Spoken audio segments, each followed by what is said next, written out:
안녕하세요. 말선생님입니다. 네, 지난 여름에 유튜브 채널을 개설하고 하반기 때는 한 번도 영상을 업로드하지 못했는데요. 죄송한 마음을 담아서 겨울방학 때는 아이들의 초등 입학이나 또 읽기 쓰기, 문해력에 도움이 될 수 있는 영상을 업로드할 수 있도록 노력하겠습니다. 네, 저희 아이가 초등학교 1학년 생활을 한 지도 벌써 1년이 다 되어 갑니다. 작년 이맘때 굉장히 많은 불안감을 가지고 있었던 기억이 있는데요. 특히 아이의 학습을 준비하면서 어휘력이 아이가 현재 어느 정도인지가 좀 궁금했던 마음이 있었습니다. 마침 어휘평가를 받을 기회가 있어서 언어치료실에서 좀 흔히 사용하는 REVT라는 어휘력 검사를 받아보았고, 결과는 생각보다도 더 많이 처참한 결과가 나왔습니다.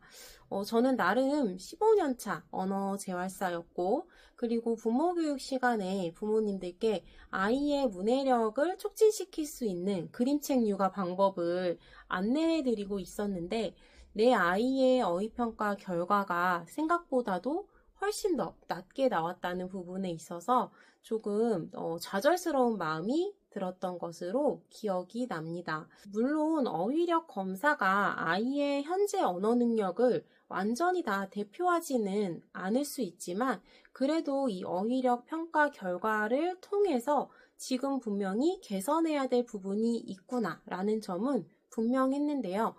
아이에게 책을 그동안 많이 읽어줘 오고, 또 아이도 책을 좋아했고, 저희 아이가 7살 무렵에 대부분의 이제 글자를 읽을 수 있었지만, 그 안에서 저 엄마 아빠가 놓치고 있는 부분이 많았다는 것을 그 기회를 통해서 좀 알 수 있었는데요. 그래서 오늘은 아이의 배경 지식을 확장시킬 수 있는 방법을 안내해 드리고자 합니다. 네, 아이는 다시 어휘평가를 아직 받아보지 않았는데 저희 부부가 1년 동안 했던 방법을 안내해 드리겠습니다. 첫 번째 방법은 국어사전을 활용하는 것이었어요. 네, 전에는 아이가 모르는 단어의 뜻을 물어보면 제가 이제 설명을 해준다거나 저의 머릿속에 있는 그대로 설명을 해줬었는데요. 아이랑 같이 사전을 이렇게 찾아보는 시간을 자주 가졌습니다. 사전은 흔히 꼬리에 꼬리를 문다고 해요. 그래서 어떤 단어의 의미를 이제 찾다 보면 그 안에서 또 모르는 단어가 나오고, 그러면 계속 사전을 통해서 단어를 찾아가는 시간을 가질 수 있거든요. 단어를 이제 찾는 시간을 통해서 한글 자모를 또 익힐 수도 있고, 아이가 스스로 이제 입으로 이제 읽는 과정을 통해서 단어의 의미를 한 번 더 소화시키는 과정을 가질 수 있습니다. 두 번째 방법은 아이와 함께 그림책을 읽을 때 단어의 의미를 하나하나 알아보는 시간을 가졌습니다. 예전에는 아이의 흥미를 좀 잃어버리게 할까봐, 또는 저도 몸이 좀 피곤한 상황에서는 읽은 책의 내용이나 단어를 하나씩 짚어가지 못했던 것 같아요. 그런데 이제 아이랑 같이 읽은 책의 내용이나 단어를 한 번씩 짚어보는 시간을 가졌습니다. 가령 책에서 이제 산신령이라든지 지게라든지 이런 단어들이 이제 전래동화에서 나왔다면, 전에는 아이가 유치원에서도 배웠겠지, 학교에서도 알 수 있었겠지, 이렇게 지나가는 경우가 좀 많았더라면, 이제는 그러면 지게가 뭐지? 지게는 언제 사용하는 거야? 그러면 산신령은 어느 책에서 또 봤지? 산신령은 여기에서 무슨 일을 했어? 이제 이런 식으로 한 번 더 질문하는 시간을 가졌습니다. 책을 읽을 때 흔히들 어느 정도까지 아이에게 질문을 해야 되는가, 이 부분을 많이 궁금해 하시는데요. 저의 경우는 한 5번 정도의 문장을 읽어주었다면 그 중에 한 번은 아이가 제대로 이해를 하고 있는지 질문을 하는 시간을 가졌어요. 아이가 테스트를 받는다는 느낌을 갖지 않게 하려면 어휘의 의미를 한 번 더 같이 찾아본다거나, 그림책은 그 그림에 어휘들이 좀 담겨 있는 경우가 많거든요. 그래서 그림을 통해서 이게 지게구나, 예전에는 지게를 사용했구나, 이렇게 의미를 한 번 더 이야기 나누면서 상호작용하는 시간을 갖는 것을 권해드립니다. 네. 세 번째는 일상에서 배경 지식을 확장해주는 방법입니다. 아이가 글자를 읽을 수 있게 되면서 엄마, 휴업이 뭐야? 엄마, 휴진이 뭐야? 이렇게 질문하는 경우도 굉장히 많아지기도 했는데 일상에서 보여지는 간판이나 안내문 등을 활용하거나 뉴스에서 들리는 여러 가지 이제 멘트에서 단어의 뜻을 한 번 더 알려주거나 이렇게 일상에서 접하는 것들을 많이 활용해 주시면 문해력을 높일 수 있는 자원이 될 수 있습니다.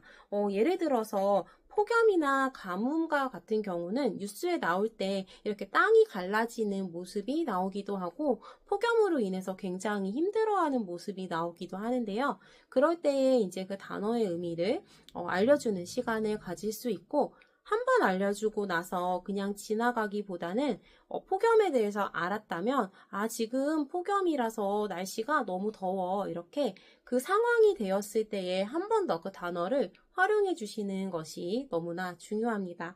그리고 1, 2학년이더라도 속담이나 이제 관용어를 일상에서 사용해 주시는 거예요. 예를 들어서 돌다리도 두드려 보고 건너라 이런 속담을 아이가 접하게 되었다면 그 속담의 의미에 대해서 이제 알려주고 아이가 조금 더 신중하게 아니면 차분하게 행동할 수 있도록 그 속담을 한 번 더 그 상황이 되었을 때 사용해 주는 거죠. 네, 아이의 어휘력을 높일 수 있는 여러 가지 방법들이 있는데 그 중에서도 가장 중요한 것이 있다면 반복이 아닐까 생각되어요. 우리 아이가 느리기 때문에 반복을 해줘야 돼. 우리 아이가 습득이 빠르지 않기 때문에 반복을 해줘야 돼. 이러한 생각보다는 누구에게나 어떤 것을 학습하는 데 있어서는 반복이 정말 중요하거든요. 그래서 일상에서 아이가 배웠던 단어이더라도 반복해주는 그런 시간을 많이 갖는 것을 권해드리고 싶습니다. 잘한 부분이 하나 있다면 일기를 매일 쓰는 것이었어요. 그래서 초등학교 1, 2학년 무렵에는 알고 있는 어휘를 직접 써보고 이제 철자를 바르게 쓰는 그런 과정을 여러 번 가져야 되는데요. 아이가 구어로 그냥 귀로 듣고 말소리를 듣고 이해하는 것과 또 내가 들은 단어를 직접 써보는 것은 너무나 다르거든요. 지게라고 하더라도 아이가 엄마 지게의 개는 아이야 어이야 이렇게 묻는 시간들이 좀 많았고 직접 써보면서 자신의 단어로 만들어가는 시간을 가질 수 있었습니다. 네, 이후에도 아이의 학교 적응에 도움이 되었었던 부분이나 제가 이제 치료실에서 만났던 아이들에게 꼭 필요한 문해력 촉진 방법들을 안내해 드리려고 합니다. 영상을 마무리하기 전에 고해성사를 하나 더 하자면요. 올해 1년 동안 아이를 좀 넉넉한 마음으로 기다려주기보다는 좀 다그쳤던 시간들이 많았던 것 같습니다.